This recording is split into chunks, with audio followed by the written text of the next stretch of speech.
My entitled parents demand that I pay $15,000 to my brother so that his postgraduate education can be paid for. But after I said I couldn't do that, they then came back at me and said that any money they were saving up for my future wedding was now going to my brother and his schooling. And right now, I feel like I'm being punished for not giving in to my parents' demands, and at this point, I seriously don't know what to do. Okay, so I've been financially independent since I graduated college. I worked practically full-time while studying, recently paid off my student loans on my own, and just started saving to buy a home. I didn't apply to grad school because I couldn't afford it, and our parents made it pretty clear growing up that we needed to stand on our own after high school. My brother's a 22-year-old male, and he is honestly a genius. He worked really hard in school, got a full academic ride to a great state school, and graduated with honors. And I'm so proud of him. The problem now is that he recently got into an extremely prestigious grad school that would open a lot of doors for him. He was hoping for scholarships or a paid internship to cover most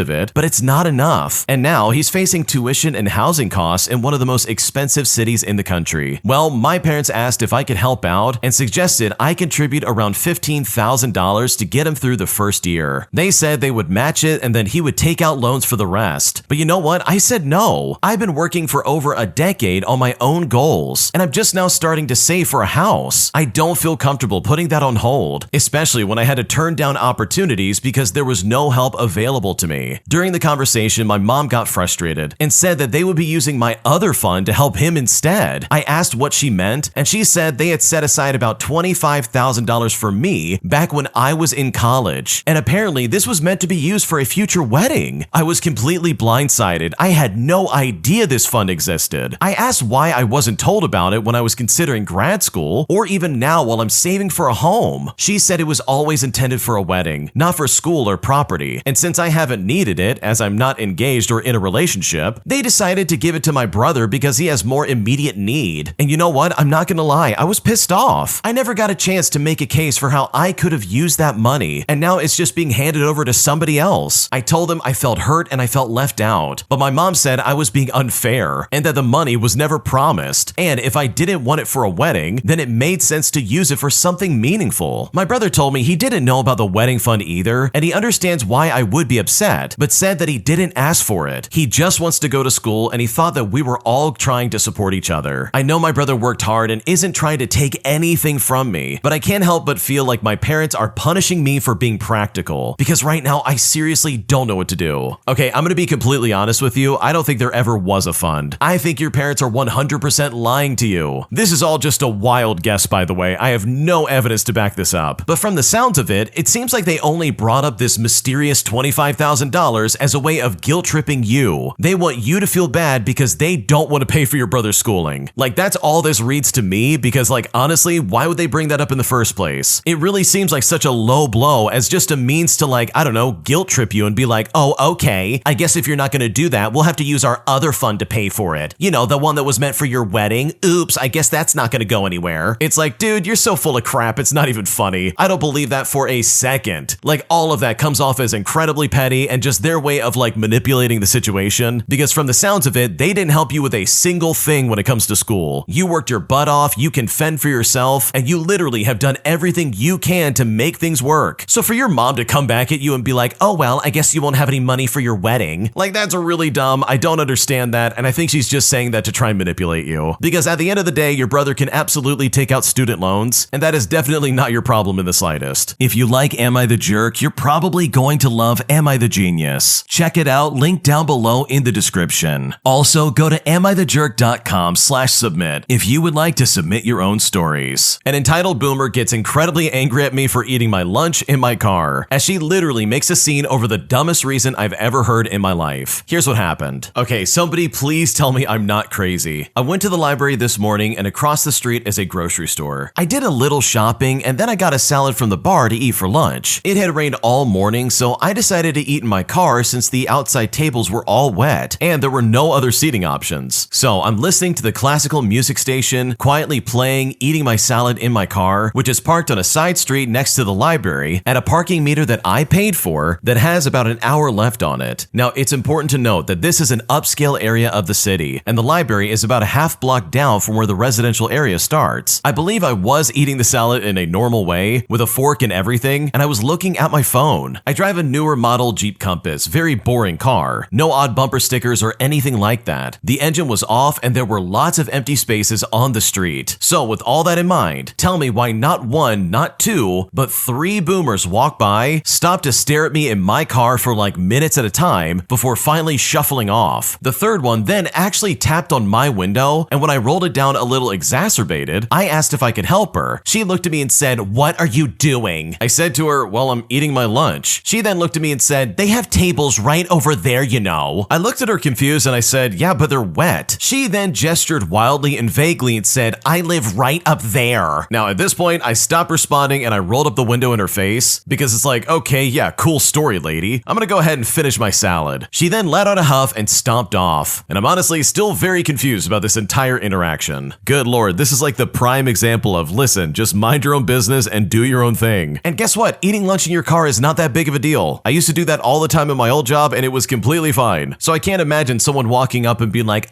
there's tables right over there, you know. Like, so what? I want to sit in my car where it has air conditioning, lady. Get away from me. Because even if those tables were dried off and like completely usable, I still would probably not want to eat outside. Am I the jerk for arguing with a couple that was literally trying to cut the line to get in front of me, all because they had a kid? Because right now I still feel pretty dumb by letting them through, and at this point I'm not sure if I handle this correctly. Here's what happened. I'm a 21-year-old female and I just had my 6:45 in the morning flight canceled. When we got the news, I sprinted across the airport to customer service so I could have the best chance of being booked on the next soonest flight. Transavia employees made a specific line for the customers on our flight, and I then waited until 9:30 in the morning for a representative to even show up. Right as I'm next in line, a couple and their son, I'm guessing maybe around 5 years old, ask if they can go in front of me because they have a kid. Now I got really frustrated because I've been waiting for roughly 3 hours at this point. Flights were booking up by the minute because the airport is smaller and the routes are limited. So in my mind, letting them cut was not only annoying, but also risking my ability to get home on the same day. Their kid was sleeping in his stroller, so it wasn't like they needed to get tickets handled so that they could calm him down or anything. I've babysat and been a nanny for plenty of kids, so I can empathize with managing tough situations with them around. I think if it was something like, "Oh, we have to go change his diaper. Do you mind if we go ahead so we can clean him faster?" I would have been more understanding. However, in this scenario, the couple was simply using his existence as justification. While I go back and forth on the idea of having kids of my own someday, I have always felt that parents make the choice to have kids, and with that, they should willingly take on any challenges that come with it. I know that lots of children behavior like crying on a plane is out of their control, but I guess in this situation, it felt like they were purposefully inconveniencing others, all due to their lifestyle choices. After spending maybe 10 to 15 seconds arguing over this matter, the mother then turns to the other traveler behind me and starts talking in French about my attitude. And for reference, we were previously speaking in English, which made me even more upset because I'm fluent in French, and I felt she was just being rude at that point. So I responded in French that I understood everything she said. Finally, she just walked ahead of me and I didn't feel like making a scene at that point. The flight the airline rebooked me on ended up being 5 days later, which is just crazy. So I had to pay an additional $200 to get a flight home today, or pay for 4 nights of a hotel since the airline would only pay for 1. At the end of the day, I know it's just a couple of minutes wasted to let them in front of me, so maybe I am the jerk here. At the same time, I don't feel like the couple was entirely justified for cutting the line of 50 people in front of them. So seriously, am I at fault here? Because right now I'm still pretty pissed off. Oh man, no, you're not the jerk at all, but there's no way I would have ever let them walk in front of me. I don't care how long that argument's gonna take, I don't care what their attitude is. If I've been waiting in line for 3 hours, they're not just disrespecting me, but they're disrespecting the 50 plus people behind me who literally are waiting as well. And you hit the nail on the head, why should they get priority just for having a kid? Like, that's not my fault, that's your fault. You're the one with the kid, not me. Why should I have to go out of my way just to make your life better? Like, that literally does not make any sense to me. So no, you're definitely not the jerk, but I know if I was in your shoes, I absolutely would have said something the second they walked in front of me, because I really think that kind of behavior is absolutely undefendable. This next story came from the Am I the Jerk subreddit. Check the links in the description if you would like to submit your own story. Am I the jerk for stealing my friend's crush, even though he was cheating on his actual girlfriend at the time? Because right now, my entire friend group has turned against me, and at this point, I don't know what to do. I'm a 21-year-old male, and I've been going to the same coffee place for the past 2 years with my friend, who's also 21, and for the sake of the story, I'll call him Michael. About a year ago, a new barista started working there. She was cute, but very quiet, and seemed kind of unfriendly, so neither of us really approached her at first, but Michael immediately said that he had a crush on her. After about 7 months, she and Michael finally talked a bit, exchanged IDs, and flirted. A week later, she found out Michael had lied to her about something, and even to this day, I'm still not exactly sure what that was, and told him she wasn't interested in a relationship. Well, Michael got really upset and started trying to make her jealous, bring other girls to the cafe, trash-talking her to others, saying that she had a mustache or she was too short, but all the while privately admitting that he still liked her. He asked her out again a couple of times, but got rejected each time. Eventually, our mutual friend, who we will call Josh, started working at the same cafe and became friends with her. She later left that job to work at a different cafe, and Josh kept in touch with her. He started inviting us to hang out with her, and then the three of us, me, Josh, and the girl, became very close. Michael was around in the first couple of months, but after he confessed again that he still liked her, she cut him off and asked us not to bring him around if she was there. Over time, I started visiting her at her new job after work. At first, we didn't talk much, but gradually we became friends, and eventually I started developing feelings for her. She had strong boundaries, so I never made a move or acted flirty because I didn't want her to back away. Eventually, Josh told me she mentioned liking me, and that gave me the courage to start spending more time with her one-on-one. We got closer, and then at Josh's girlfriend's birthday party, she got a bit drunk, rested her head on my shoulder, and I gently held her hand. That night when I dropped her off, Josh called me and said that I was a piece of garbage for doing that to Michael, and that I should have shoved her hand away. I told him that I genuinely liked her and that I felt it was right between us. The next day, she and I talked about everything, and officially, we became a couple. Well, now all my friends say that I broke the bro code and that I should break up with her. But here's the thing. Michael has been in a relationship with a girl who we will call Tanya for like 2 years, including the entire time he was pursuing this other girl. Not only that, but he was also cheating on Tanya with another classmate during that time. Now he's saying that this girl was different and that he would have broken up with both girls if she gave him a chance. And now apparently I'm the bad guy and all my friends are siding with him. So am I the jerk for dating a friend my friend used to like, even though he was never in an exclusive thing with her and was already in 2 other relationships at the time? Because right now I'm incredibly frustrated. Dude, I can confidently say that your friends all completely suck. Seriously, look at these people. They've sided with a guy who's literally in 2 other relationships, who's a massive cheater and honestly doesn't have his ducks in a row, over the guy who's trying to be honest and just date someone that he likes. You didn't steal anything from Michael. Michael's just a weirdo who doesn't know what he wants, who is cheating on his girlfriend and would happily cheat on his girlfriend again with this barista if given the chance. Like, dude, what the heck is going on right now? How can anybody in their right mind be like, oh yeah, you're in the wrong. Michael should be allowed to cheat on whoever he wants. No, Michael needs better friends to call him out on his garbage. Like, what's going on right now? So no, you're definitely not the jerk. You need better friends, like across the board. These people are not good people in my opinion, and you could do way better than this. My parents think that my boyfriend is a loser, despite the fact that he makes good money and loves me a lot. And at this point, I seriously don't know how to break through to them, and at this point, I don't know what to do. Here's what's going on. Okay, I have an amazing relationship with a guy I met on a dating app 4 years ago. Our relationship has been happy, exciting, yet also beautiful and challenging, as we've gone through a lot with each other. He has supported me so much, and we get along really well. However, the only downside has been my parents. They disapprove of my boyfriend because he isn't as well educated as me and thinks he doesn't make enough money. He has a bachelor's degree and I'm graduating med school next year. He works for a financial company making about $100,000 a year. They think he never makes enough money and his job sucks and it's not prestigious enough. They think that he's not good enough and that I can do better. Now they have met him and they think it's a joke, that our relationship will fade and I'll get over this phase of my life. As of now, I don't share anything about me and my boyfriend with them because it's just not worth the pain. For some background, I'm in an upper middle class, currently in med school, and my parents are doctors. I feel very privileged because they're helping me financially get through school. Once I graduate though, I plan to be financially independent. They want me to be with someone better, someone who is a doctor or someone of that educational status, prestige, and earning potential. I feel so ambivalent because I love my parents and I love my boyfriend, and I don't want to break up with my boyfriend. He is not a loser. He is a kind, hardworking man who loves me. I hate that I'm disappointing my parents. Why can't they respect someone I care so deeply about? What should I do? Oh man, your parents have a weird perception of what is and is not a good relationship. This guy's making 6 figures a year and they're like, it's not good enough. He's not doing enough for our child. It's like, dude, what do you want? This guy's doing just fine. He cares about the original poster. He sounds like a good boyfriend as far as I can tell. So for them to be like, oh, you need better than this. This is not nearly good enough for us. We're rich. We're doctors. Like, honestly, this sounds really like stuck up in my opinion. So just so you have like some kind of peace of mind, your boyfriend sounds like a great person and I'm so sorry your parents don't see that because their opinion of him is absolutely incorrect. fact. Am I the jerk for planning to move out of my best friend's house after she decided to move her partner in without consulting me first? Because right now she's claiming I'm punishing her for her decisions, and at this point I'm honestly so confused. Here's what's going on. I'm 25 years old and I've lived with my best friend since 2019. We've also been best friends since 2014. Now, I've always been at home more because I work from home and my best friend is in the military and travels often. We have a dog whose care mostly fell to me because of the fact that she would be gone often, sometimes just for a weekend and sometimes for weeks. Most recently, she just got a promotion that would allow her to be at home for more regular hours, typically from 9 to 5. Now, backstory aside, a couple of weeks ago, she turned to me and asked how I felt about her moving her partner of less than 2 months in with us. She said it would really help us with the bills, and the partner has a dog that could play with mine. Now, not wanting to seem unsupportive right away, I told her I would think on it, completely expecting this to be revisited and thoroughly discussed between us. Well, this past weekend, her partner informed me that she would be back and forth between our house and her own because she is taking leave from her job and needs my best friend's car to do things throughout the day. And this was obviously very jarring to me, especially as someone who is very careful and particular about my personal space. And this was the first thing I'd heard since my best friend initially asked about it. Now, here's the thing. My friend is in love and she is happy and ready to move to the next level with this girl. I don't want to make her feel wrong for doing something just for her, but I pay bills there too. And the complete disregard of me in the decision to move the partner in kinda made me view my relationship with my best friend completely differently. We have been friends since middle school, and we have been through it all together. But whenever she gets into a relationship, she suddenly starts being extremely inconsiderate. We have talked about this many times, and she always says that she'll do better. And you know what? This was my final straw. I decided the best thing I could do was formulate a plan to move into a space of my own and allow those two to live out their fantasies together. However, this has been met with some resistance, and my best friend feels that I'm punishing her for her decision to essentially move her partner in without actually talking to me about it. So truly, am I actually in the wrong here? I thought this was genuinely the most peaceful decision that could be made, because right now I'm honestly questioning everything. Okay, the way your best friend basically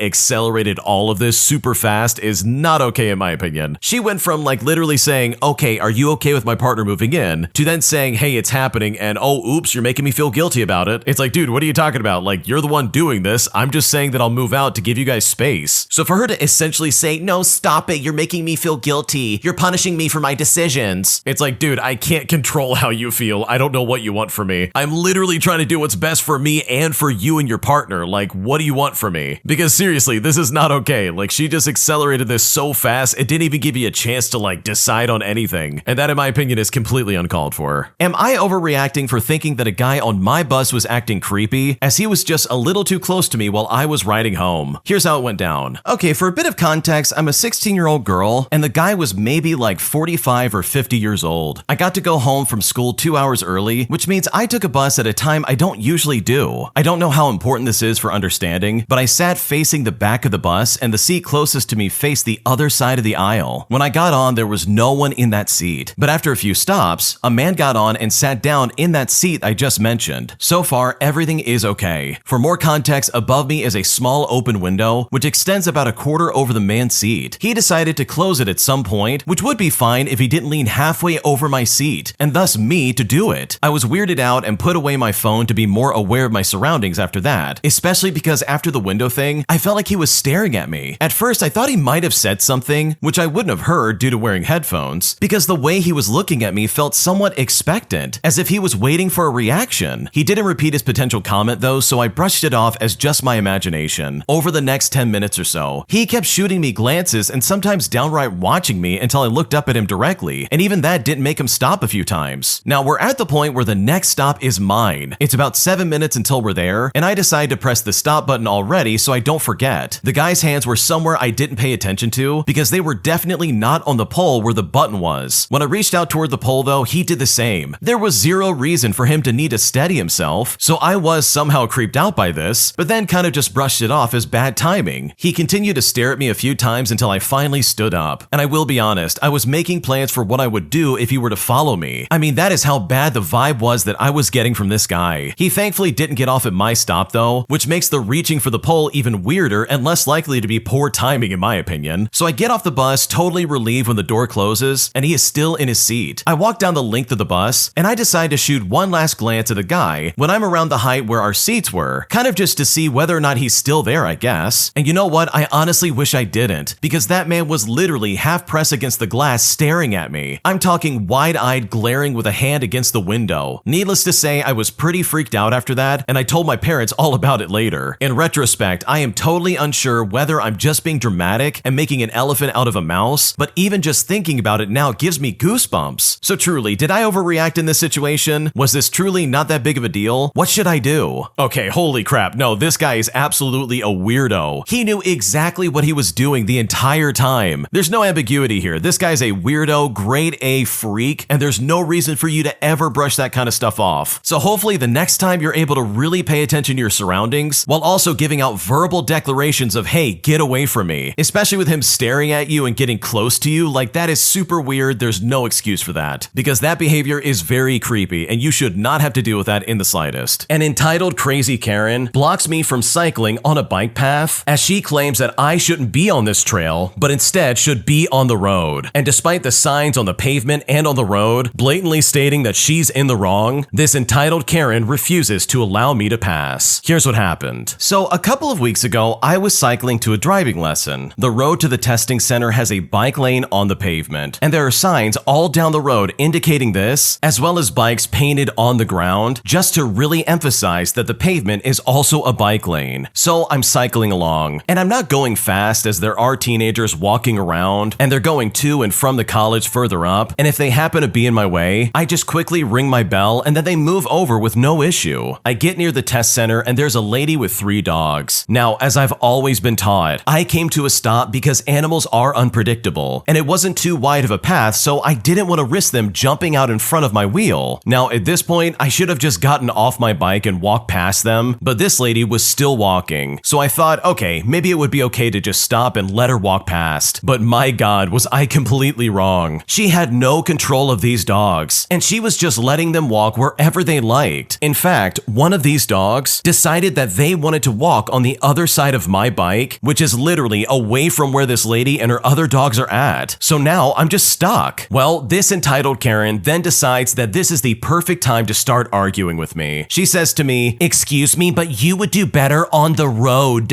I look up at her and I say, "Oh no, it's okay. This is a cycling path." This entitled Karen then screams at me, "No, it has pedestrian priority." I try to tell her that it's also a cycling lane, but this lady cuts me off. She screams out, "Pedestrians have priority." And right then I said, well, I know that. That's why I stopped. But she screamed at me that I need to get off the road. Now, at this point, I was getting frustrated too, so I just screamed back and said, "I am on the stupid cycling path." Now, also bear in mind, she is making no move to get her stupid dog out of my way, so I'm essentially just trapped there. The entitled Karen continues to scream at me, repeating over and over again that pedestrians have priority. But I just said to her, "And I stopped my bike, lady. What more do you want?" Now, at this point, her dog had finally moved away enough for me to cycle off, and as I'm leaving, this entitled Karen screams out, "Get off the road. This is pedestrians only." So I just told her to shut up as I cycled away. And trust me, I kept on cycling. I managed to still make my lesson on time, but I had to take about 5 minutes to calm down because I was literally shaking with anger and adrenaline. I mean, honestly, some people just want to go out of their way to shout at people, and unfortunately, it was my turn to be in the firing lane. But regardless, I hope I never have to deal with that entitled Karen ever again. It's so funny to me that people act like this, especially when they have all these signs all around them, as well as the pavement literally right below her, explicitly shouting at her that yes, this is a cycling lane as well. Like she's shaking and shouting that pedestrians take priority, but that's exactly what the guy did. He stopped cycling so that she could pass. Like seriously, what more did she possibly want? Like it really seemed like she just wanted to shout at somebody, and that is so obnoxious. So yeah, hopefully you don't have to deal with that lady ever again, because her attitude was completely unnecessary. If you like Am I the Jerk, you're probably going to love Am I the Genius. Check it out, link down below in the description. Also, go to amithejerk.com/submit if you would like to submit your own stories. Am I the jerk for defending my husband after my brother implied that my husband doesn't make any money? Because right now, my brother and his fiance are very mad at me, claiming that I embarrassed him in front of our parents. And at this point, I seriously don't know what to do. Here's what happened. I'm a 27-year-old female, and I come from a family of white-collar career people. My dad owns his own business, and my mom is a pediatrician pediatric surgeon. My older brother is a lawyer and loves to boast about how much money he makes. He is always buying new watches and expensive suits, and he also drives a Porsche and is engaged to who will be his third wife. I've always been more introverted than my brother, and I tend to fade into the background. I created and operate my own business, and I make a more than decent living. My husband is a master electrician, and he owns a very successful business. He makes more than 3 times what I do. We are a double income, no kids couple. However, we keep our income very low key, and we don't spend money like my brother does. My parents are aware of how much my husband makes because we paid for their 35th wedding anniversary getaway, and my dad saw the price tag. We were at Mother's Day on Sunday, and both my brother and I bought nice things for our mother as gifts. He bought her jewelry, and I got a certificate for several hand massages at a spa near the hospital that she works at. My mother thanked us, and my brother decided that it would be a good time to brag about how much the necklace cost. He then looked at my husband and jokingly said that my husband could never buy a necklace like the one he got for his mother, and how my husband could never afford anything simply because he was on an electrician's wage. He carried on like that until I had had enough of him insulting my partner, because my husband has worked way harder than my brother to get where he's at. I then yelled at my brother to shut up, and that my husband easily makes twice what he does, and that he should sit down and be more respectful. I told him that Mother's Day is about mom, not you, and those were my exact words. After my brother left, and soon after I snapped at him, I apologized to my mom, and we went on to have a wonderful dinner, where mom told my husband embarrassing stories about me when I was little. My husband thanked me for standing up for him, and my mom told me that she had a lovely night while we were on the phone yesterday, and told me that she used some of the money on the certificate to get her wrists and fingers massaged after a 10-hour surgery. She told me that she was very happy with my gift. Well, my brother's fiance sent me a tirade of messages, absolutely blasting me for embarrassing him in front of our parents and calling me a jerk. Now, I feel bad for causing drama, but I'm happy that I stood up for my husband. So am I the jerk in this situation? What should I do? No, you are not the jerk. If your brother didn't want to get embarrassed, then he should not have set himself up in the way that he did. Like, it's so funny that the fiance's calling in and being like, wow, why would you do that? You humiliated him in front of his parents. And it's like, lady, no, I didn't. He embarrassed himself. He was going in on the original poster's husband and being like, wow, you could never afford what I can afford. I'm so rich. Like, this guy was being a massive jerk. This is the classic case of not getting the full story while also getting a very jaded version of the story at that. I'm sure the brother came home and was like, wow, my sister embarrassed me in front of everybody, but failed to mention how he was also basically calling the husband poor. Like, that is so inappropriate and honestly so unfair. So no, you're definitely not the jerk. Your brother was being a complete clown, and in my opinion, he absolutely deserved to be put in his place. A group of entitled jerks shut down a pool that they broke into by leaving broken beer bottles all over the pool, and as a result, it cost our resort thousands of dollars just to fix it. Here's what happened. Okay, for a bit of background, I work at a resort restaurant. Our resort has around 6 restaurants, with 3 of them also operating pool bars during the summer months. About 2 years ago or so, my coworker's husband, who we will call Dave, witnessed the before and after of a really bizarre situation that quite literally resulted in a pool and a bar getting shut down for the whole weekend. Dave worked in the engineering department for our resort and was given the job to do some maintenance on the pool before it opened in a few hours. As he walked in, tools in hand, he noticed a group of men and women in the pool. Now, them being there was beyond strange because the pool's gates were closed, so only select employees could access it, meaning that these people had jumped the fence to get in. He also noticed the closer he got to them that they were drinking beer from glass bottles, and the women were entirely topless. Dave would then tell my coworker that a few of these guys were looking at these women like hungry wolves, which was really gross to think about. They were also all visibly drunk and very loud. Dave walked up to the group and told them that they weren't supposed to be there and that they needed to leave, but they just kind of brushed him off and said it was fine. Well, Dave didn't want to start any trouble, so he just said that they need to leave before the pool opened and staff showed up, and then he walked away to do what he was supposed to do in the main building. And seriously, to this day, I don't understand why he didn't call security or someone right then and there. Now, I can't remember how long he was gone for, but when he came out, the group of people were gone. However, what was left behind were countless shards of shattered glass all around, as well as inside the pool itself. It was glass of all different colors littering the pool pool's floor and around the edges. Dave's theory was that the women probably got fed up with the men staring at them, and this resulted in bottles being thrown. They probably left right after that, most likely because even in their drunk states, they either realized that swimming in broken glass wasn't safe, or that they would be royally screwed if they got caught. Now, whether or not it was true, how else would so much glass end up in the pool? Dave immediately called security, and the police got involved, since the broken glass was considered vandalism. Unfortunately, by this point, the entire group was long gone, and at the time, there was no functioning camera, so no suspects could be identified. I mean, no one even knew if they were guests at the resort or people who just lived nearby. So these people just basically got away with it. It took the resort an entire weekend to clean the pool, as it had to be drained, scrubbed from top to bottom, and then filled manually before it could be safely reopened for service again. It was supposed to be a really busy weekend, and this particular pool was a staple of the resort, meaning that this group cost our resort possibly thousands of dollars. Now, I actually didn't know about this story until the day afterwards. On the day of, I was supposed to work a shift at my pool, and unfortunately for me, not only did my bartender call in sick with no substitute, but I was also the only other employee scheduled that day. So I was completely on my own, and I had to deal with a much larger crowd as best as possible. I did have some bartending experience I learned from my coworkers, but I still struggled to keep up on my own, and we didn't have enough staff to spare that day. It was rough, but I made it through. However, ever since then, I've become very strict about glass being anywhere near my pool ever since. Also, on top of that, about a year after that, working cameras were installed at every pool. Aside from this incident, I think there were others that led to it being enforced, but still, it's nice to have just in case. Now, I know it should be obvious why shattered glass doesn't belong in an area where 90% of its inhabitants usually walk barefoot, but please, for the sake of everybody around you, don't ever bring glass into a pool. Yeah, I'm kind of surprised that Dave didn't call the cops or security of some kind, because seriously, those people had glass bottles around a pool. Like, that is a surefire way to get cut up immediately, because there is no good excuse for the way that group was acting. My entitled coworker says he's going to sue the company, all because he thinks it's unfair that I get to charge my electric car at work. And I've honestly never been more blown away by someone's stupidity in my life. Here's what happened. Okay, so my 60-year-old coworker drives a huge truck. I recently took the plunge and got a mini electric SUV, and ever since then, he calls me the fridge driver, which is kind of funny, I'll give him that. Once, I forgot to charge at home and arrived at work with 22% battery. I noticed an outlet very close to my parking spot, so I took the charger to see if it was connected, and much to my surprise, it worked. I didn't want to get in trouble, so I emailed the facilities team asking for permission just in case, and they pretty much said, well, we don't really care, please don't email us. Now, my parking spot was very close to the entrance, and my entitled old coworker, we'll call him Jack for the sake of the story, that's not his real name, uses a cane and parks at the very end of the garage. In fact, I switched spots with him, and he's been very nice to me ever since. And trust me, this part's gonna be important later on. I charge my car twice a week on average, so I've been getting free mobility for about 6 months. Another coworker got an F-150 Lightning, and I was telling her over lunch that she could use my parking spot on the days that I'm not there. For reference, I only go to the office twice a week, and when I said this, my entitled coworker was also there too. I went to show her where the outlet was, and Jack decided to tag along. The whole time, he said to me, "Hey, this used to be my parking spot." My friend was low on battery, and my car was already full, so we switched spots right there. Jack was making jokes that she drives a more manly car than I do, and he asked questions about how much money we were saving. I said about $80 a week, and my coworker said she used to spend about $100 a week, and this will be a life changer. Now, what followed next is probably the weirdest man-child behavior I've ever seen in my life. For starters, he emailed pictures of both cars charging to my supervisor, asking if this was allowed. And when I was contacted, I showed my supervisor the email from the facilities team. Eventually, Jack demanded to have his spot back. My manager checked with me if I was okay sharing the spot. Also, Jack could charge his car, which I knew was a complete lie, so I told him that he drives a Dodge Ram, it's not electric. He then proceeded to ask for a $5,000 a year gift card just so he could go to the gas station so he could commute to work for free. Eventually, he filed a complaint with HR stating that he's being oppressed, all because he doesn't have an electric car. He also goes daily to take pictures of whichever car is charging in the spot, and he stopped talking to us altogether, not even saying good morning. And to top it all off, he said he was going to sue the company after HR rejected his claim. So overall, I'm honestly sick of Jack, and I hope he never bothers me ever again. Yeah, I'm gonna be brutally honest and say that Jack sounds like an idiot. Like, this guy's seriously trying to act like the world is against him, all because he doesn't have an electric car. Like, seriously, what is wrong with this guy? Like, the original poster is just trying to charge their car. This literally does not affect his life in the slightest. So yeah, I hope the original poster doesn't have to deal with Jack either, because this guy sounds like an absolute nightmare. Am I the jerk for telling my wife's family that they can't cook with us in our Airbnb simply because they bailed on our plan of getting an Airbnb as a group in the first place? Because right now they're calling me greedy and unreasonable, and at this point I seriously don't know what to do. Here's what happened. So my wife and I have 2 kids, a 6-year-old and a 3-year-old, and my wife has 2 siblings. She has one brother who lives in California and a sister who's married with 3 kids all under 10 and both of her parents. We are pretty close with my wife's family. We spend a lot of time with them, and all the kids and cousins get along super well. So I think it's safe to say that I have a very good relationship with everybody. The brother is getting married later this summer in Southern California, and the rest of the family, including us, live in the Midwest, and we've planned a big 7-night family vacation down to SoCal for the wedding. So I proposed to the family, namely the 4 of us, my sister-in-law's family, and my wife's parents, to rent out a house for 7 nights while we will be in SoCal. Now, there were some really good reasons as to why we should do this. For starters, there would be more space for everybody instead of living out of a suitcase in a hotel for 7 nights. Also, we would have a kitchen available instead of eating out every single night. My son also has a severe anaphylactic allergy to nuts, so eating out can often be stressful for us as a family. Now, initially, everyone was on board. I estimated that renting a large enough house via Airbnb would be approximately $300 a night per family unit. So basically, $900 a night split 3 ways. Now, there are cheaper ones, but they would be too far from the wedding venue. Now, my sister-in-law and my in-laws learned very quickly that hotel rooms are available for approximately $150 a night. And since finding out about that, they've now bailed on the house idea and have reserved their own hotel rooms. But you know what? It's their money, and I understand that renting a house is a lot of money to pay above the hotel rates. So I honestly have no issue with them changing their mind. My wife and I still want to stay in a house, mainly for access to a full kitchen, so we decided to book an Airbnb. The smaller house will cost us about $350 a night, so we'll be spending about $350 more than planned. Now, we've booked the Airbnb, and the free cancellation period has now expired, meaning that we can't cancel without losing money. When my wife's family learned that we booked an Airbnb, they said to us, "Oh great, we can come to your house and cook some food." But I said to them, no. If you wanted to cook, then you should have reserved a house with us, and not make us pay the extra for accommodations with a kitchen, and then try to take advantage of that. If you want to use the kitchen, cover the extra $50 a night that we have to pay, and then you can use it. Well, when I said that, they said I was being unreasonable and greedy. So honestly, am I the jerk here? Because right now, I'm very frustrated and I don't know what to do. Yeah, your extended family is being super toxic right now. You mean to tell me they waited until you bought the Airbnb just to then turn around and be like, "Oh yeah, can we come over to cook?" Like, no, you can't come over and cook. Are you kidding me right now? We spent so much money trying to get it set up, and you guys straight up bailed to go to a hotel. Like, that's not fair in the slightest. So in my opinion, I think what you're asking is completely reasonable, because I think your wife's family is acting super entitled. An entitled Karen screams at me at work after she makes a mistake when leaving a tip for our restaurant. She even screamed at me so much that I almost started crying. And I'm honestly so sick of dealing with entitled Karens like this. Here's what happened. Okay, so at the time I was 18 years old and I was working at a fast food place. I've only ever seen one of these specific places in my life, but I won't give away the name just in case. But just to give you the basic idea, its food is Italian, which means it's mostly pasta. Sure, we had pizza slices, breadsticks, and salads, but we mostly had pasta dishes. Now, I always worked the closing shift from 5 to 10, which really went from 5 to 11 with all the things that had to be done for closing. Now, I want to say that at about this point, it was around the middle of my shift, or maybe in the first half. I always worked up front, taking orders and running out food for tables. It was business as usual, and then a woman walked in. And yes, dear readers, this is the entitled Karen of the story in the wild. I welcomed her in with my typical, "Hi, welcome to our restaurant. What can I get for you?" She ordered her meal and things went well. I think the total was maybe $10 or around that range. I then rattled off the phrase that's been burned into my brain. I asked her, "Would you like to leave a tip?" Now, when I asked that, surprise, surprisingly, she said yes. There were no red flags yet, so I continued. I say to her, alrighty, press 1, 2, or 3 on the keypad, then press the green button after that. I watched as she pushed the buttons in that order. Now, the buttons correspond to different tip amounts. The number 1 was for $1, 2 was for $3, and 3 was for $5. So, since she pressed 3 as the final button, it meant that she gave a $5 tip. And after I gave her the receipt, this is where things get really messy. She inspected it intently and then started complaining about how much she had tipped. She said to me, I am not giving you a $5 tip for a $10 purchase. I pay your salary and this is ridiculous. Now, I was trying to explain that she hadn't listened to what I had said, that I had said 1, 2, or 3, not 1, 2, and 3. Well, this back and forth continued, and some of my coworkers even came to defend me, saying that I have very clear instructions. Some more back and forth happened, and the manager was called to settle this dispute. Now, he was busy, so it would take him a minute or two, but during that time, this entitled Karen stared me directly in the eyes and said to me, I don't like your awful attitude. I said to her, excuse me? And I was obviously completely shocked. And being as shocked and angry as I was, I felt tears in my eyes because I cry when I'm really angry. Anyways, my manager finally got there and settled this issue. And this is definitely one of those situations that I will never forget. Honestly, I can't stand it when customers don't follow simple instructions, especially when it's on a screen and it's very simple. Like seriously, you shouldn't have to explain to her exactly what button to press. She should just be able to look at the screen and be like, okay, what do I want to do? Like she's sitting there and acting like you somehow tricked her into pressing the wrong button. Also, the fact that she was projecting on you and saying to you, oh man, I don't like your bad attitude. Like seriously, lady, you're the only one here with a bad attitude. And I can also say I relate with the original poster because I've been there as well. I've been around customers who have been so nasty that they make me feel like absolute garbage, and they are literally the worst things in the world to deal with. Because seriously, this entitled Karen was completely out of line, and you did not deserve to be treated like that in the slightest. A car full of entitled Karens lose their collective minds when I take a parking spot that they apparently wanted. Things ended up getting so bad that I was worried they were going to damage my property once they pulled up really close and started swearing at me. And I've honestly never met anybody this insane in my life. Here's what happened. Okay, so my friends and I got together today and decided to grab a coffee in the downtown area around one of my friend's apartment. It was pretty busy today because a nearby college had graduation earlier in the day, and everyone was either trying to get lunch or was just wanting to walk around in their regalia, which I honestly had no problem with. We were trying to find a parking spot. I mean, any spot would suffice with this traffic. And as we were rounding the corner near a public lot, we saw someone parked at the curb starting to pull out. So we stopped, we waited for them to leave, and then slowly started to pull in. The exit to the parking lot was right there, and the traffic going the other direction was really busy. So my friend who was driving definitely did not want to hit anyone or cause an accident. And this is where we may have messed up. Someone who was coming out of the parking lot had their turn signal on, but they didn't cut their wheel or angle their car towards the spot we were getting. They weren't even actually out of the lot or even in the curb cut. There was no indication that they had intent to park there except for their turn signal, which by the way, when turning into oncoming traffic, only meant that they were turning. So in lieu of any indication that they were going for the spot, my friend slowly pulled forward. Immediately, the driver starts honking the horn, and both he and the woman in the passenger seat start flicking their arms towards the spot. Now, we were already halfway into the spot with people behind us in traffic, so we parked really quickly just to let them pass. Well, this driver immediately pulled up next to us in the middle of a busy street, and the entire car rolled down their windows to scream at us. They were so close that we could hear them shouting, even though our windows were closed. Now, I didn't think to record on my phone until the backseat passenger flipped us off, and then she stuck her arm out the window just to really emphasize that yes, she was flipping us off, as if we couldn't see it already. Now, I was more worried that she was reaching towards my friend's car so that she could try to throw something at it or try to hit the windows in general. They made a mimicking crying noise, which really made no sense because we were just sitting there staring at them in utter confusion. And as we did that, they just kept flipping us off and shouting at us until they drove away. Now, here's the best part. The backseat passenger tried to throw her coffee at my friend's car, but she did such an awful job of it that most of it was on the outside of their car. Barely even a tablespoon worth of coffee actually hit my friend's car. The coffee place we were going to was right next door, so we just got out and went about our day. But just to be sure, one of us did stay behind just to make sure they could film if that family decided to come back and bother us again. But thankfully and luckily they didn't. My friend thinks that they didn't come back because during the last minute when they were at our car, I was recording what they were doing. And you can see two of their faces as well as what they're actively doing very clearly. I've never had that happen to me before, and honestly, it was kind of funny to watch someone get that upset over a parking space. It wasn't even marked or metered or anything. It was just an empty parkable space, and with all things considered, I'm really glad that we got there before them, simply out of pure spite. Yeah, if they wanted that spot, they should have made it way more obvious. They're sitting there with their blinkers on and they're like, wait, we want that spot. But like, if you really wanted that spot, then you would have done more to try and like claim it. Like, I don't know, pull up and like get your car in the area or something like that. Or even have somebody step out of the car and sit there and be like, yeah, we're gonna take that spot. So if those people are mad that they didn't get that stupid parking spot, then that is literally on their shoulders and not yours. Because the way they acted was completely inappropriate, as you guys did not deserve to be treated like that in the slightest. If you like Am I the Jerk, you're probably going to love Am I the Genius. Check it out, link down below in the description. Also, go to amithejerk.com/submit if you would like to submit your own stories. Am I the jerk for not letting my neighbors use my backyard? Because after I said no, they made a huge deal out of it and they seem very angry. And at this point, I feel really guilty and I just don't know what to do. Here's what happened. Okay, so my partner and I just got some new neighbors. They moved in about a month ago and we met them briefly. They're a couple that's around our age in their 30s, and they have a 5-year-old daughter and a dog. Now, we have a backyard fully fenced in with a privacy fence, and their yard does not. I was out front last weekend when the couple came up our driveway and started chatting. They mentioned that they were on a waiting list to get their yard fenced in, but were told that it would be a few months. They said they would really like their daughter and their dog to have a place to run around, but didn't feel comfortable with the lack of fence. And also, our neighborhood backs up to a wooded area and a creek. They then asked me if they could borrow our backyard for a few hours a day, just so they could let everybody run around worry-free. Now, admittedly, I immediately didn't like this, but I told them I would think about it. I talked to my partner, and we both agreed that this wasn't a good idea. We have 2 dogs ourselves, and they can be a tad protective of their yard. One of them also doesn't love kids, with the other one being a tad selective with other dogs. Because of this, we would have to coordinate when we could let our dogs out, and that's just not something that we want to deal with. There are just too many things that could go wrong. And on top of that, we have that good old American worry that if someone got hurt, we would get sued. The guy stopped by again on Wednesday and asked if we had given it any thought. I told him that we had discussed it, and unfortunately, it just wasn't going to work out with our dogs and their schedule, so we wouldn't be able to accommodate them. Well, when I said that, he immediately got sour and said to me, well, it's nice to know how neighborly you are. He then left abruptly, but I could hear him muttering under his breath. He and his wife have made a big show of snuffing us for the last couple of days. My partner said they will get over it, and while I'm not going to reconsider, I do feel kind of guilty. So am I the jerk for not letting our new neighbors use our yard? Because right now I feel really bad and I'm just not sure what to do. No, you are not the jerk, and honestly, the way he reacted is exactly what you wanted to see. Because if I'm willing to bet, this guy absolutely would have caused problems for you if his dog or his stupid kid got hurt on your property. Like, these people were basically asking to borrow your yard for several months until they get their yard fenced in, which probably might not even happen. Like, sometimes with people like this, if you give them an inch, they'll just take a mile. I could see them being like, oh, well, the neighbor lets us use their yard whenever we want. Let's just keep using their yard and not spend the money on a fence. So no, don't feel guilty at all, because it sounds like these people are really weird. And personally, I think your partner is completely right. Eventually, these weird people will definitely get over it. My father-in-law is always saying and doing things that are really intrusive in my life. Whether it's him inviting the entire family over to my house without my permission, or him just straight up calling me to tell me what to do. I'm honestly just so annoyed and very frustrated. And at this point, I seriously don't know what to do. Here's what happened. Okay, for starters, I grew up with divorced parents. And trust me, my mother nor my father and his wife were good parents. So basically, I have a lot of mommy and daddy issues. With my in-laws, I thought I found parents who cared, but in the long run, they were just the same. They went around to family members, telling them that I had a miscarriage after they told us they wouldn't tell anybody. Well, they did, and the family members called us. And this is just one of many instances where they've betrayed my trust. Another time is when my father-in-law came to our house one weekend friend, and he said that he fixed our bathroom. And by fixing it, he in reality took off the toilet paper holder that he broke and decided to patch the hole that he put in the wall. Now, he didn't have paint and the sanding was not good, and there was literally dust all over the place. So my husband and I had to step up and fix it for him. The same weekend, my father-in-law wanted to have dinner with some people that my husband went to school with, and someone asked him about our new house, and my father-in-law butted in by saying, "Yeah, the house is good. If you ever need one, just let me know. I will buy you one." And he basically made it seem like my husband and I didn't buy our own house. Another instance is when I found a kitten a few weeks ago, and for reference, we already have 2 cats, and when we called my mother-in-law to ask what we should do, she eventually helped me talk my husband into taking care of it, at least until we could find its owner. Well, thankfully, we found the owner a few hours later, but my father-in-law, being the person that he is, decides to call me a few days later and say to me that I'm not allowed to get another cat. And when he said that, I thought it was going to explode. Now, my husband and I are pregnant with our rainbow baby, and for reference, a rainbow baby is a child born to a family that has previously lost a child, and our baby shower is in a few weeks. My father-in-law called us up saying that his whole family was invited to my husband and I's new house, and this was going to be the Friday before the baby shower. And here's the thing, he didn't even ask, he just said everyone's coming along. But I said no, I can't host, I can't cook, and I definitely can't take care of 20-some people while being pregnant. And even if I could, I'd be doing it by myself because my husband was working late that night. My mother-in-law agreed with me, so I came up with a solution of them popping by for a walkthrough after they had dinner. And when I said that, my father-in-law just got mad. He acts like he owns the house and that he can do and say whatever he wants. A few days later, they sent us a text in the family group chat. They said, "Yeah, so people are staying an extra day after the baby shower so they can see your house." And this was him once again expecting me and my husband to host them. And I'm just so over this entitlement. I mean, I'm a grown woman. I don't deserve to deal with this. My husband has been great, and he completely gets it. And he is now working with me to set boundaries and some rules, because the way he acts is truly annoying. Yeah, your father-in-law sounds like one of those parents who doesn't acknowledge that any of their kids or their spouses are like grown-up people and still acts like they're the parent over everybody else around them. Like, I can't stand people who act like that because seriously, the original poster has it right. They're married and they're a grown woman. They don't have to deal with this in the slightest. So hopefully you can set up some serious boundaries with your father-in-law because the way he's acting is truly obnoxious. My girlfriend and I can barely spend time together, all because of her very strict parents. And even though I beg my girlfriend to please do something to change this situation, she still doesn't want to argue or defy her parents, and it's now causing a lot of infighting between us because of it. And I'm now at such a loss that I seriously don't know what to do. Here's what happened. So I've been with my girlfriend for 4 years, and this is ever since we were both in high school. We have now completed our undergraduate degrees, and we are moving on to graduate school starting in September of this year. She comes from a very conservative family background. Her parents never dated, and they had an arranged marriage. And they are uncomfortable with her staying with me overnight or even just visiting my house. Consequently, we haven't been able to go on any trips or vacations or spend time together overnight throughout our entire relationship. Although her parents are fine with us dating like me, and we get along well, they prefer that we go out on day dates or that I visit their house under supervision in the living room. For reference, I'm 22 and my girlfriend is also 22. During our undergraduate years, we both lived in separate cities and we had our own places. She could never visit mine because her parents tracked her location, but I was able to go to her place to spend the night or to hang out, which really worked for the both of us. Now we're both living with our parents again, and she can't come to my house to spend time together or even stay the night. And this is seriously straining our relationship, since it's really hard to be intimate and close under such heavy restrictions. We can only see each other for a few hours, and it has to be outside the house or at hers with her parents present, which is a situation I find unsuitable, especially because we're adults. She doesn't want to argue with or defy her parents, and it's causing fighting between us because I'm asking her to. While we were in undergraduate school, we could only see each other once or twice a month due to conflicting schedules and the distance between us. Now that we're both living at home in the same city, I thought that we would have more time together, but it's only looking worse. Essentially, I feel like we can't spend enough time together in each other's spaces. So honestly, what should I do? It's a sensitive topic, and I've told her it's causing me a lot of issues in the relationship, but she doesn't want to upset her parents. Is it unfair of me to continue asking? I want to stay with her, but the lack of freedom that she has is extremely frustrating. What should I do? Yeah, this really seems like it falls on your girlfriend's shoulders, and it's definitely time for her to step step up just so she can make her wishes known in her life. Because I think the original poster is correct. Both of them are adults in their 20s, and if they want to spend time together and spend the night at each other's places or anything like that, then they absolutely have every right to do that, even if that means it's not going to be at his girlfriend's place. Like, from the sounds of it, it seems like the original poster is more than willing to accommodate his girlfriend. So I can completely understand where the original poster is coming from, where they're like, wait, this is really causing me problems. Because where does this end? Like, seriously, are her parents going to have their thumb over her life for the rest of her life? Or will she be able to make her own decisions at some point? And also, what about when she gets married? Are they going to sit there and be like, well, you can't do that because you're our daughter and we grew up in a conservative household? Like, there really is nothing wrong with that, in my opinion. If you're religious and you grew up in that kind of household, that's totally fine. But if you're going to try and control your kids even into their 20s, like, that is super toxic and there's just no good excuse for that. So I think, if anything, it might be time for your girlfriend to step up. Because based on what you've described, I simply don't believe that anything's gonna get done until she's the one who makes the first move. My mom is demanding that I don't go to my dad's wedding, as she claims that he's getting married to the mistress that broke up their marriage. And right now, I feel very hurt and very confused. And at this point, I seriously don't know what to do. Here's what happened. Ever since I can remember, my parents have had an odd relationship. They had me, their only kid, but never got married because they always had ups and downs. They were careful not to fight in front of me, but I knew they were constantly mad at each other. When I was 6 years old, I remember that my dad started sleeping in another room, and ever since, my parents barely spoke to each other, even when they were in the same room. I was little, but I knew something was off. Then, when I was 9 years old, my dad told me he was going to start sleeping in another house. He moved out, but they had a 50-50 custody arrangement, so I saw him pretty often. Then, my mom started telling me that my dad abandoned us and that I should be angry at him. Well, when I told my dad, she never said that to me ever again. I guess they agreed not to put me between their mess. Later on, I found out that when my dad changed rooms when I was 6 years old, they had broken up and remained so for almost 3 years. My dad explained to me that the relationship was bad for both of them, so he decided to end it without a chance of reconciliation. He begged her to go to therapy, but she didn't want to, so he gave up and just broke it off. But my mom asked my dad to keep living in our house and to help her co-parent, and he agreed. I asked my mom for confirmation, and she told me that it was all true. I also found out that my dad moved because he had met someone else a month before moving out, and he started dating her. And now, 10 years later, my dad and his fiance are getting married, and we get along pretty well. But here's the thing, my mom doesn't want me to go. She's very hurt about the wedding, and she's always told me that she was my dad's mistress, that even if they were broken up and nothing happened between them, he was still living with us, so technically he cheated. My dad has always told me his side of the story and let me draw my own conclusions. I honestly don't think my dad cheated because they were broken up, but I guess my mom has really old values, and for her, living in the same house means they're still in a relationship. At this point, I don't know what to do, because obviously it will destroy her if I go to their wedding, but I also want to be a part of my dad's special moment. So is my mom right? Should I stay away from this wedding in solidarity with my mom? What should I do? No, I don't think you're doing anything wrong, and I don't think you would be the jerk for showing up to this wedding. For starters, it's very important to say this, but your dad's wife is not his mistress. Your mom is painting her as a villain in their marriage, but in reality, she is just trying to manipulate the situation. She just wants to turn you against your dad and his new wife. Like, she already tried to do this when you were younger, and now that you're older, she's trying to do it again. Like, that is so obnoxious. And also, it's not going to destroy her if you show up to the wedding. This is so inconsequential for your mom, it's not even funny. Like, it's been 10 years. Why should you be held back by your mother in having any kind of relationship with your dad and his fiance? The whole scenario is really messed up in my opinion, and if I was in your shoes, there's no way I would ever miss out on that wedding, because I think that your mom is being very selfish and very manipulative. My job absolutely sucks, as I have to deal with incompetent customers, as well as a boss who never pays me on time, and I'm honestly now at my wit's end, and I seriously don't know what to do. Here's what happened. So the customers I interact with at my food hall job are by far the most incompetent human beings I've ever had to deal with. The amount of times that they are oblivious to the most obvious and available information, as well as the processes at the shop front, are actually mind-boggling. For example, they won't see the square card reader on the register right in front of them, and when they do see it, they actually insert the card under the reader instead of in an actual slot. They also don't see the separate drink menu right next to the TV menu, they will ask nonstop questions about items on the menu when the answer is literally listed in the contents of the item in question on the menu. And then they'll try to pay with cash, only to miss the literal sign that says no cash. And these are just some of the things that the front has to deal with on a day-to-day basis. And it's guaranteed that you will get most, if not all, of these acts of just complete unawareness. It makes what already is an unmotivating job absolutely unbearable. And it actually fatigues you because it's mentally and physically draining. I mean, you're not even just doing your standard job, but you're also assisting intellectually inept people to do the most basic things. It's almost as if the customers don't even try to be competent and instead do the bare minimum and expect us to hold their hand the entire way. All of these things have made every employee at our business completely unmotivated and made us struggle to provide good customer service. I mean, no one smiles or is really able to even pretend to put on a customer service face because it's past the point of being reasonable. This has caused a certain number of my coworkers to get numerous bad reviews on sites like Yelp, where customers will describe the employee and say that this person was so unenthusiastic. Sorry, but if you see an unhappy worker, there's many underlying issues and your dissatisfaction isn't changing that. Also, everybody at our place never gets paid on time. We get micromanaged by a remote boss. We have to deal with some of the most toxic kitchen workers who think that they manage the place despite just being cooks. All of this piled onto the fact that our boss just doesn't care about the bad reviews, which I'm not surprised, as he's just worried about getting that fat check at all cost. If you do anything that affects the cash flow, even in just the most minute way, then they will definitely send you a 5-paragraph text on what you did wrong, which literally could have been said in one complete sentence. But honestly, the incompetence of customers is easily the most frustrating and difficult part of food service in my opinion, and it is the main reason why employees interact with less than optimal customer service. I'm not sure why your average human being seems to be incapable of doing the most basic task just to try and make food service workers' lives easier, but without fail, it happens every single day. And sadly, everyone in the front is looking to leave as soon as possible, and some have already acquired other employment, and it really sucks to see so many awful factors that make good people lose faith in a job so much. Wow, first and foremost, I totally understand where you're coming from, where you deal with stupid customers and you have an awful boss who works remote. Trust me, I have been in your shoes and I know how frustrating that can be. They don't show up to the job you're working, and yet they have the gall to sit at home and boss you around like they know what's going on. Like, that drove me nuts at a previous job I had, and trust me, it's one of the main reasons why I quit. But also, these people are not paying you on time. Like, that's a big red flag that I would never put up with for a single second. Like, you deserve to be paid. No one should ever have to wait for their paycheck, and if that really is the standard that this place exhibits, then seriously, I would find another job, because what you're describing literally sounds soul-crushing and so miserable, and I'm positive that you can find something much better. An entitled couple make me cry at the restaurant I was working at as they screamed and shouted at me, all because their food wasn't ready on the busiest day of the year for us. But thankfully, my manager had my back as he came back at these people harder than I've ever seen anybody get put in their place in my life, because the way they acted was so unacceptable. And I'm just so glad that I have a manager who has my back. Here's what happened. Okay, so this all went down on Mother's Day. It's the busiest day of the year for my restaurant and many others. It is so busy that we will have numerous parties, as well as countless floor tables. We are all assigned parties at the beginning of the shift, and then expected to take the walk in the parties. And the entire morning there was a line to the door. Now, because this was Mother's Day, that line lasted literally all day long. I was in the weeds the entire shift, and it's a long shift for us. I mean, we will be there for at least 12 hours. I finish a 3-top with a $3 tip, a 6-top with a $5 tip, and then I finish a group of 9 that give me a great tip. Well, in comes a group of 6 people, so I take them. Then I have to take a group of 8 people behind them, and then 11 besides the 8. Now, this is fine and dandy, except the kitchen is really backed up. They had been behind since square one, and we have a lot of newbies working today. Well, I burst into tears because my 6-top was really passive aggressive and really wanted to get their food, but it had taken nearly 45 minutes for basic entrees. Now, I'm not angry with the cooks because they're cooking a lot of food all day long, but it is absolutely stressful regardless. I finally get them their food, and the guy at the table murmurs about a 3rd refill. The dude spilt his drink earlier, and his eyelids were barely open. He can't even speak above a mumble. Well, I guess prior to this jerk got angry and started started to look around the restaurant for me, despite me telling him that it was insanely busy. And I've been in the kitchen 3 separate times to look for the food, but that the cooks were just completely swamped. Mind you, all of us are running circles, and we have more tables and customers than we can handle. The owner, who is in his 80s, we'll call him Bob for the sake of the story, was standing next to our busser, who we will call Frodo. Bob and Frodo are not their real names. Well, this big jerk comes out of the room, and Bob thinks he's looking for the bathroom. The big guy mumbles something, and Bob just laughs and says okay because he couldn't hear him. Bob then looks over to Frodo, and he's like, wait, what did he say? Well, Frodo was all like, Bob, he was cursing at you. He said, I'm not looking for the bathroom, I'm looking for my server. She absolutely sucks. So fast forward, and I get the salads out for the 8 top, and I'm about to take drinks to the 11 top, but I stop to make sure that these jerks are good. I walk up and I ask them, are you guys doing all right? Can I grab you anything? Well, one lady, who we will call the cheese lady, she said to me, yeah, you can grab the cheese I asked for 15 times, literally 15 minutes ago. Now let's pause for a second. That's 1 cheese request per minute. So yeah, that's a lot of requests. Next, I don't need this lady being condescending. We servers have it rough on Mother's Day. It is not my intention to not bring you everything you ask for every 5 seconds. It's simply the fact that I'm waiting on multiple large tables, all of which are angry to oblivion because they waited in line for an hour, only to then be seated and wait another hour for their food to come up. And also, when it comes to this stupid cheese lady, she would scream at me and be like, my god, he needs a refill, my food is cold. But like, as a side note, her food wasn't cold. I was crying when they finally handed it to me, and I legit waited until they had it in tears. So at this point, much like Mob and Mob Boss has his crazy meter, my crazy meter had hit the 100% jackpot of pure rage and adrenaline. I looked at her straight in her angry, boiling eyes, and I straight up said, ma'am, it's almost like it's the busiest day of the year. The cheese lady then said to me, you can get your stupid attitude out of here. She then starts cussing and shrieking, while also making indistinguishable shrieks of faux success at making a server cry. So I just start pouring tears as I do. I mean, I was so done, man. Legit worked my butt off to get 2 really crappy tips, and then get cussed out by someone who looks like she's never worked a day in her life. And I'm not trying to stereotype. I just mean that these people have clearly never worked food. Well, Frodo tells me what they said earlier and tells me to go tell Bob. I go to Bob and I tell them what they said and even what I said, and he says to me, wait right here, I'm gonna take care of it. So I hide out in the office wiping my face as I hear the mean table screaming at him from down the hall. Then Bob pulls up on the big jerk from earlier. Bob screams at this guy and says, were you born to be rude? The big jerk looks at him and says, are you kidding me? My wife is the one who spoke to her, not me. Bob then says, that doesn't matter. You don't treat our staff like that here. The cheese lady says, well, you didn't have to push me either. Now this was literally out of left field because Bob never even touched that lady. And Bob says as much when he says, I never laid a hand on you. And here's the thing, we had multiple gawkers and 2 bussers confirm that she was full of it. Eventually, they were then forced to leave, and Bob let me wait on his family, and they tipped me really nice, and I cried happy tears. Now, you might think this is the end of it, but trust me, it definitely wasn't. They ended up leaving a really annoying review on Google, so that inspired me to post my experience online. The owner and I were called hateful, and she is still mad about the cheese that she didn't get. It's my first bad review in the 2.5 years that I've worked here. Also, Bob comped the entire meal of the poor souls that had to sit next to them, and they said he did the right thing. So I hope that your Mother's Day wasn't as crazy as mine, because what I went through is something I hope I never go through ever again. Wow, the jerk and the cheese lady absolutely were so far out of line, it's not even funny. Like, who in their right mind would act like that over food on the busiest day of the year? Like, are they seriously gonna walk around and be like, wow, where's my food? And then not look up and be like, oh yeah, the restaurant is full of people. It's almost like they sat down for dinner and then they just completely forgot that they stood in line for an hour. People like this are so obnoxious and I just can't stand them, but at least you have a good manager who has your back. Bob sounds like an absolute powerhouse. He sounds like one of those owners who really does keep like a low profile, but when it comes time to stand up for his employees, he actually has a spine and does exactly that. He puts these customers in their place and he doesn't allow anybody to put his employees down. So truly, I'm sorry you went through that, and hopefully nothing like that ever happens to you ever again. If you like Am I the Jerk, you're probably going to love Am I the Genius. Check it out, link down below in the description. Also, go to amithejerk.com/submit if you would like to submit your own stories. I am so tired of old entitled jerks cutting in line, and after encountering it so many times in my life, I am simply amazed by how entitled someone actually actually can be. Here's what happened. Okay, so this has been a problem that my husband and I have encountered for years, but yesterday we experienced 2 incidents of it. We went to the farmer's market and I was standing in line to get some peaches. There's one lady ahead of me talking to the farmer, and suddenly this old entitled jerk walks up beside the lady in front of me, looks impatient, completely ignores me, and then butts in and just starts asking the farmer stupid questions. He's clearly about to slide in when the lady ahead of me leaves, and my husband and I both stare at him and make it very obvious that we know what he's doing. The lady ahead of me finishes her purchases and then leaves, and the entitled old jerk sees us looking at him and reluctantly barks and says, "Go ahead," and he says it in an irritated tone. Now, I said nothing and made my purchase while he hovered impatiently behind me, and last week, we were in the same line when an old entitled couple deliberately got in front of us in line. We laughed and said, "Really?" And they just completely ignored us. After the farmer's market, we decided to get brunch. We were in line to see the waitress put our name in for a table. Well, 3 old entitled women attempt to cut in line in front of us. A bystander sees what they were trying to do, and they loudly said, "Hey, are you guys in line for a table?" We say yes, and the old entitled jerks begrudgingly move behind us after they got called out. Now, these are just the most recent cases, but it happens all the time, and it's often very deliberate. We were at a cafe once when an old entitled woman pretended to be looking in the bakery cases and then rapidly cut in line in front of us. My husband politely told her where the line started, and she threw a fit and denied cutting line. And of course, naturally, an entitled employee, who I'm pretty sure was the owner, who was also the same age as this entitled old woman, came over and took her side, allowing her to stay where she was. Another instance is from a year ago, where I was in line at my coffee shop, and 2 very loud old entitled jerks walked in. They saw the line, they frowned, they whispered to each other, and then they crept up and pretended to be reading a newspaper on the counter. They then slid in front of me and ordered a bunch of stuff, asking a bunch of stupid questions. I mean, I just wanted a coffee. The teenage employer was too afraid to say anything, but I decided to do the same thing because they looked like the type that would go absolutely crazy and cry victim if I called out their actions. So is anyone else noticing this phenomenon? I mean, it drives me so insane. It's almost like they think they're above standing in line for things just like other people, and it honestly drives me nuts. Yeah, now that I think about it, I think there are moments where I've noticed this similar thing, and it really usually does come from the older crowd who act super entitled anytime they see a line. It's almost like they think they're above the line and that they shouldn't have to wait for anything. And obviously, this isn't a grand sweeping statement, but I have definitely seen this from older people much more than any other group of people. So no, the original poster is definitely not crazy, because I think this happens way more than any of us realize. Am I the jerk for telling my family to stop obsessing over my half-brother's decisions? Because after he left the family and rejected pretty much everybody, they are now absolutely obsessed with getting some kind of karma revenge against him so that he can feel the exact way that they felt when he left. Because honestly, their attitude is really obnoxious, and at this point, I don't know what to do. Here's what happened. I'm a 23-year-old female, and I have a half-brother who is in his mid to late 30s. I also have 2 older brothers who are 25 and 26. We don't have a relationship with our half-brother, who is my dad's child from his first wife. Dad was a widower, and my mom came into our lives 3.5 years after my brother's mom passed away. My half-brother never liked my mom, and according to my brothers, he was always super clear that mom would never mean anything to him, and he used to say some pretty nasty stuff to mom, which dad would never take well. In fact, their earliest memories are a lot of chaos and fights. I don't really remember living with him or seeing him, but what I do remember of him wasn't pleasant, and I knew he did not want us for siblings. My family, both extended and my parents, always said that he would grow up and regret treating mom like garbage, that he would be a step-parent himself in the future, or becoming a parent would teach him some kind of lesson. Now, why they were so certain he would want to marry and have kids, I have no idea, but they were always so positive that he would end up as a step-parent and would end up with biological kids as well. Well, my brothers and I always just accepted that we were a 3-person sibling set and we were not a 4-person sibling set, and we never expected a relationship with him or his family. Well, I guess some of the extended family know he's married now, and he has 3 kids of his own, but he isn't a step-parent. And this annoyed some of them so much because they really felt like he needed to become a step-parent, but mom was really heartbroken that he could become a dad and settle down as a husband and a father, and still hate her so much to not want anything to do with her or with us. My dad's really weird around old family photos now, and especially the photos of him and his first wife with our half-brother that they have in their living room. My brothers and I stayed with our parents for a few nights last week, and when the extended family came over, my half-brother became a topic of conversation, and again, it was about him being married with kids, and how bothered they are that he didn't come around because of that, and again, with the disappointment that he wasn't taught a lesson by becoming a stepdad. Well, after hearing this for so long, I told them that they need to get over what's going on in his life, because we are not a part of it, and everyone just needs to accept it. I also said they were talking like jerks by wishing him to be miserable and to have a hard life. Like, it just doesn't make them look so great. My brothers agree with me, and so did my mom. But everybody else, even my dad, was sitting there saying that they had every right to be disappointed by how things worked out, and that I'm taking stuff out of context. So honestly, am I the jerk for speaking up and telling them to basically shut up? What should I do? No, I don't think you're the jerk at all. These people seriously have an unhealthy obsession with this half-brother, and it all comes down to the fact that he doesn't want anything to do with any of you. It seems like you and your brothers have accepted it, and you've kind of like moved on and you want to try to move on, but the rest of your family is just repeating this over and over again. Like, seriously, get a grip, it doesn't matter anymore. This guy is not in your life, and he literally will never be in your life ever again, probably. Like, just because somebody wronged you in some kind of way, doesn't mean you're gonna get some karma revenge where they get to experience what you experienced. Like, I bet you the half-brother hasn't even thought about this side of his family in a very long time. He probably doesn't obsess over these people, who I'm willing to bet were probably not very nice people to him in the first place. And this is coming based off of their attitude, by the way. I'm willing to bet that they had some awful traits as well that probably led the half-brother into moving away from this family altogether. That's not a fact, I'm literally just making an assumption, but their attitude and the way they're going about this and like not letting it go kind of leads me to believe that they have some things wrong that they definitely need to work on. So no, you're not the jerk for speaking up, because I know if I was in your shoes, I would have done the exact same thing. These people were getting obnoxious, and if I was in your shoes, I would get very sick of hearing that very quickly. I absolutely hate the company that I work for, as they are constantly leaving us understaffed and refuse to hire anybody else to help us get our work done. And I'm now at my breaking point, and I seriously don't know what to do. Here's what happened. Okay, I just need to say that I hate the company I work for. We are just constantly understaffed. Today was my brother's graduation, and it was so hot, and everyone has been getting sick recently, and I was so dizzy and disoriented that I almost passed out. I was going to call off, and I don't call off unless I have to, but my managers told me to take a cold shower and come in because we only have 3 servers scheduled. And trust me, it was a rough shift. And this was with half the staff we normally have, but it could have been way worse, and thankfully it wasn't too crazy. I have a splitting headache and almost fainted multiple times during the shift though. We don't have nearly enough cooks or servers, and we now have a bartender who can do nights, and half the nights that I work this week, we have no bartender. The day bartenders are awesome, but the one who is left who is trained and available for nights is so lazy. Our old bartender left as soon as she got another job offer, and seriously, good for her. They worked her to the bone because she was the only one with the availability, but now we have no one, and they don't hire anybody else. And if they do, they don't even last a month because they either quit or they get fired. I just hate this company so much, and I've been mass applying to so many places, but I haven't gotten a call back at all, which sucks because I'd assume that someone would be hiring more since it is the busier season. I'm so desperate that at this point, I think I might go check out a chain restaurant if they hire me, because right now this really sucks and I don't know what to do. Man, I don't blame you for trying to find a new job, especially when you're working for one who's like, oh, you're really sick and you don't feel well? Just take a cold shower and come in anyways. We don't care that you're dizzy and you can't walk. Come into work anyways. Like, seriously, what are they doing? Like, I'm right there with the original poster. I can't stand when we're understaffed and I'm trying to get a job done. Like, you're putting unnecessary pressure on the people who actually stick around, and you're only going to cause more people to quit. Like, if you have enough people to handle the workload in front of you, then everybody else around you deeply benefits. And I'm talking from like the bottom up. So truly, I hope you get out of there sooner than later, because this does not sound like a healthy work environment at all. Because I know if I was in your shoes, I would be doing the exact same thing. Am I the jerk for not accommodating my new neighbor's reactive dog simply because my neighbor was incredibly insulting and very condescending? Here's what happened. Okay, so I live in the deep south in the deep country, and things are a little bit different here than they are in the city. I own about 80 acres of pastures and timber, but my house is near the road. Most of my neighbors are on smaller plots of 2 to 10 acres, and I have my front yard fenced in for my dogs. I have a sheepdog and a mini Aussie, and then my livestock in the back. The road is narrow but straight, and most of the occasional traffic is loud, fast-logging trucks. The fence for my yard is set about 25 feet from down the road, there's a drainage ditch, and a good old 15 feet of mowed, shady, grassy strip. Now, I apologize for the length of the setup here, but it will be important later on to try and explain why this person was where she was. This morning, I went to let my dogs out, and I found a lady walking a huge gray pit bull looking dog right up against my fence. And of course, my dogs started barking as they should when a strange dog is on the property. The other dog reacted very poorly. Now, of course, I called my dogs back into the house, and then I went back out to see what was going on. Well, when I got out there, my yard is full of dog toys, and this wouldn't be the first time someone has come to ask if a stray dog lived here. When I went back outside, the lady was standing and pointing to her dog. In an authoritative tone, she said to me, "He is reactive," and I said that I could see that. She then looked at me like I was simple. She said to me, "So you have to make accommodations for him." Well, this is where she completely lost me. I come to find out that she just moved into a little rental house down the road on the corner of someone's property. Her dog is recovering from knee surgery and needs to be walked a certain distance every single day. She expects me to go down my driveway out the gate and onto the road to look up and down and make sure she isn't coming every time I let my dogs out during the day. As she was talking, her dog was snuffling around at the base of my fence and found a bully stick that my dog had dropped right on the other side of the wire and slurped it through the fence and swallowed it. She then looked at me and said, "Oh my God, that better not be beef. He's allergic to beef. You can't just leave stuff like that laying around." Well, when she said that, that's right about when I had had enough. I said to her, "Ma'am, do you see that ditch right there? Everything on this side of it is my property. You are not welcome on my property. I need you to please leave immediately because you are trespassing." She said she couldn't walk in the road because of the trucks, and I told her that wasn't my problem. She headed back the way that she came, and I waited until she left before I let my dogs back out. Now, I feel like I could have been more accommodating if she hadn't been so abrasive towards me. I mean, maybe we could have worked out a time every day where I would keep my dogs in so she could walk by for an hour or so. But you know what? I don't like being told what I can and can't do on my own property, and I feel like giving her any concession would just pave the way for more demands. So I really need to know, am I the jerk for not being more accommodating? No, you are definitely not the jerk. This lady walked up and acted super entitled. She not only brought her reactive dog near your dogs, which by the way, if your dog acts up around other dogs, why on earth would you walk them right up to the fence of other dogs? Like, that just seems really stupid, and that's a good way for one of the dogs to get hurt. But also, why on earth would she start to bark demands at you as if she has some kind of control over your property? Like, that is ridiculous, and there's no good excuse for that. In fact, the original poster goes on to explain in the comment section that they literally try to be neighborly, and that if she had just introduced herself and her dog, and maybe, I don't know, apologized for his behavior, instead of coming to them with all of these demands, they would have been happy to work something out with them. And honestly, if I was in their shoes, I would feel the exact same way. Just a little bit of kindness and humility, or at least like some semblance of like, hey, let's work this out, would have taken this situation into a different place. Like, she led off the conversation by being super hostile towards the original poster, and for literally no reason. It would have been easy to be kinder and nice in the situation, and that's like the lowest barrier of entry that anyone could possibly ask for. So no, you are definitely not the jerk for bowing down to this stupid Karen neighbor. Her accommodations were really just demands, and I bet that pit bull is only reactive because that lady is a terrible dog owner, and I really think that if you gave her an inch, this lady would have happily taken a mile. My parents are forcing me to leave my girlfriend solely because she has a medical condition that would cause her to possibly have cancer in the future. And now, after giving me the ultimatum that if I don't leave her, they're gonna kick me out of the family, I'm left wondering what the right move is. Because at this point, I seriously don't know what to do. Here's what happened. My girlfriend and I, who are both 25, have been together for more than 6 years. We survived a long-distance relationship for the first 3 years and had an amazing relationship for the subsequent 3 years. She is my best friend, my closest confidant, and we cannot imagine our lives without each other. We rarely ever argue, and our personality complements each other. And our friends too always said that we are a perfect couple. Essentially, she's the perfect one for me. Initially, my parents loved her as well. They always showered her with gifts and really supported us being together. In fact, my parents had been nagging us to get married soon. However, my girlfriend is the carrier of a gene mutation, which basically means she has a higher risk of getting breast cancer and ovarian cancer in the future. I am well aware of her condition, and I am ready to support her and walk with her as her future husband. We planned everything we needed to do, such as getting IVF done to prevent prevent the gene from being passed down, and her getting her breast removed to prevent cancer from developing. Well, unfortunately, I decided to tell my parents about my girlfriend's gene mutation, hoping to get their understanding and support. However, they did not take it lightly. My mom threw a massive fit and demanded me to leave my girlfriend immediately. Essentially, they don't want my girlfriend to be imperfect, and they don't want me to potentially suffer from taking care of my girlfriend in the future, such as bringing her to hospital appointments and all this other stuff.